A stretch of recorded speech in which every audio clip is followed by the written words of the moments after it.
5 election लड़े, 3 बार मैं आया हूँ और जो ये लैंग्वेज ओवरऑल चल रही है, मेरा ख्याल है कि ये गैर मुनासिब रवैया है और मैं इसकी पुरज़ोर मज़म्मत करता हूँ।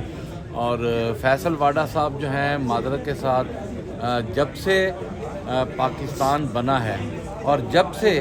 ये कौमी सलामती को जब से ख़तरा पहुंचता है किसी भी मकबूल लीडर से, तो ऐसे किरदार जो हैं हर दौर में जन्म लेते हैं, लेकिन ऐसे किरदारों का आफ्टर ऑल नताइज बड़े बुरे निकलते हैं। फिर वो जब वक्त गुज़रता है तो वो मुँह छुपाने को भी उनको जगह नहीं मिलती। मैं समझता हूँ कि एक हुकूमत है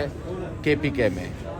आपकी वफाक में पाकिस्तान तहरीक इंसाफ के MNAs हैं, सूबे पंजाब में आपके MPs हैं, एक बड़ी जमात है और बड़ी जमात को आप एक सलामती कौंसिल के बयानिए के ऊपर, और अगर आप कहें कि जी हम इनको मार देंगे, पीट देंगे, ये माजी के तजर्बात जैसे पाकिस्तान ने हमेशा नुकसान उठाया है।